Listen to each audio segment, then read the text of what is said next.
Welcome to No Cap News. I'm Sam Kelly.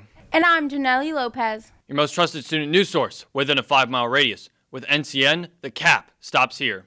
Next week, we will finally be having Coming Home Week. Coming home or homecoming?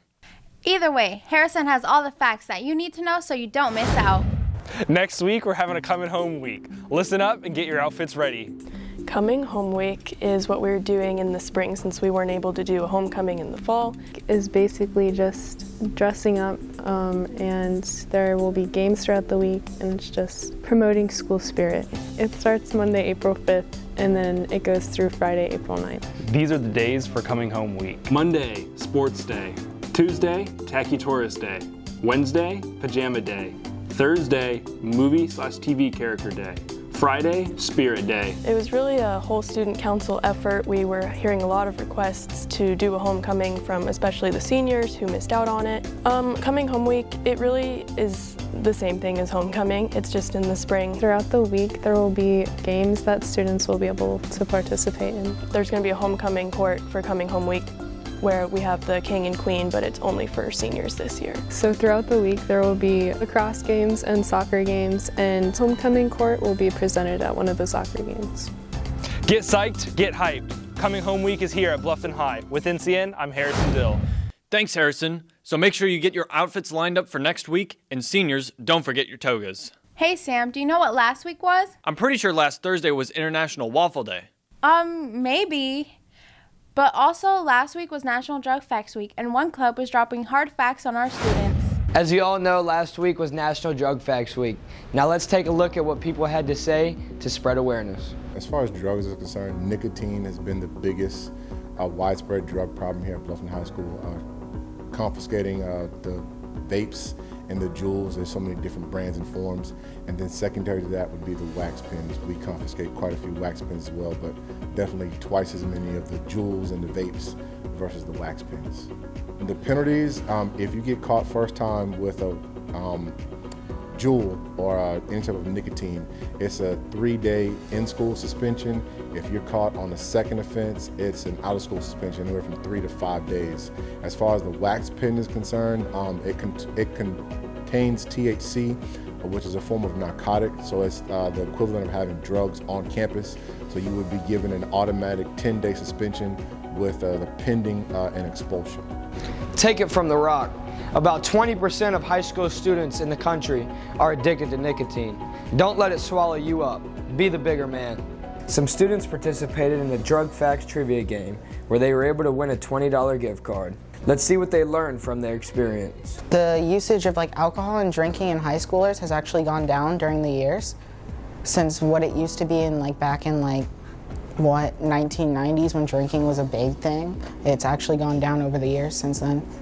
Teens, their brains are still developing, and it's not fully developed till they're about 25.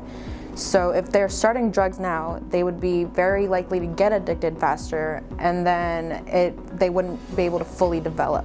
In 2018, there were nearly 11,000 drunk driving accidents.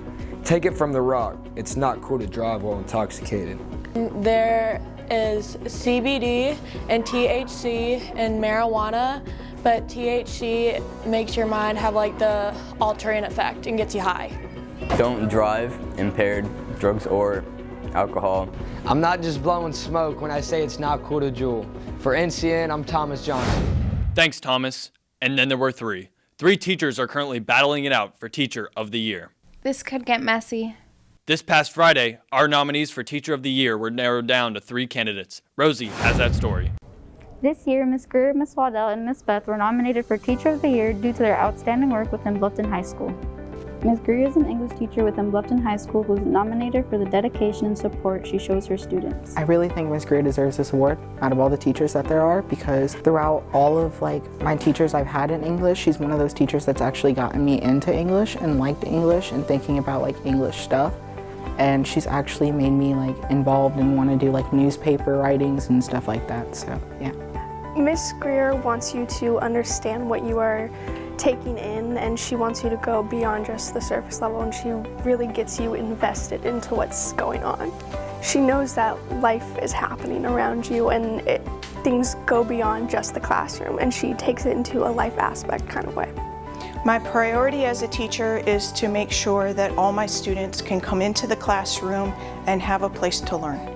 I try to engage with my students by getting to know them so that they're comfortable when they have questions or concerns in my classroom. I think that it's very important to know your content and to know your students.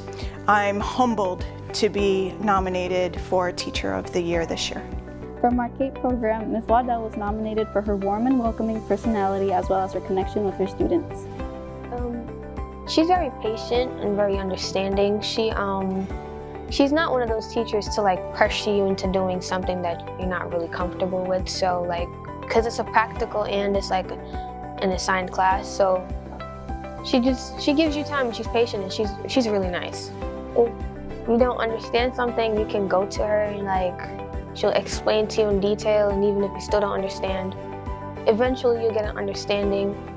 So what I do to make sure that my students are engaged is I try to create real-world experiences and teach them how to transfer what they learn in the classroom into the real world.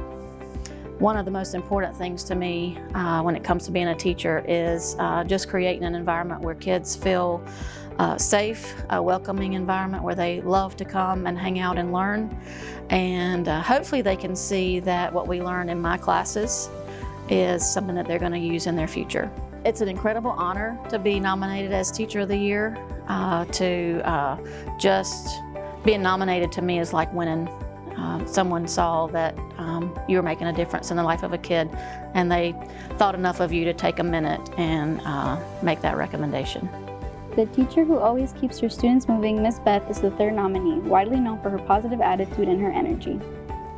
Beth is different from all the other teachers in the school because she's not just a teacher, she's also a friend.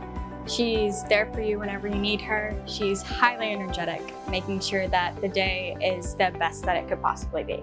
Beth is different because she makes sure she's like involved in our lives. She always asks about like sports, no matter like which sport you're playing. Every day she'll come and be like, do you guys have a game today? Are you leaving early? She makes sure like we know that we can come talk to her about anything and that she loves us. She's loving whether we're in school, outside of school, at practice. She's just the same person, always high energy. She always has a positive attitude and she always wants everyone else to relay the same attitude. So she's just a great person all around. I love Beth's personality. She's always smiling and looking for the positives. It doesn't matter how bad the day is, she's always going to find something good about it. I want this class to be something that they are excited to come to school for. So I really do try to take the time to get to know them as people and get to know their likes, their dislikes, maybe hardships they've been through or struggles they've had. And then in that, hopefully, once I've earned that right, then it's easier for them to want to learn from me or for them to really buy into what I'm trying to teach because I've taken the time to really try to, invest in their lives other than just giving them a bunch of information, but really try to invest in it and make the dance class or the lessons that I'm doing just helpful in their everyday life. Just to be nominated, and thought of as a Teacher of the Year amidst so many wonderful educators is definitely, I'm honored, I'm humbled by that and appreciative and just thankful that I get to work with such great people that make me better every day also. All three of these Bobcat teachers are spectacular in their own way, and we're all excited to see who will win Teacher of the Year. From NCN, I'm Rosie Anderson. Thanks, Rosie. Hey, Sam, who do you think will be Teacher of the Year? Isn't it obvious? Everyone knows Teacher of the Year will be. That's it for this edition. I'm Sam Kelly. And I'm Janelle Lopez. Join us next time for more No Cap News. All facts, no cap.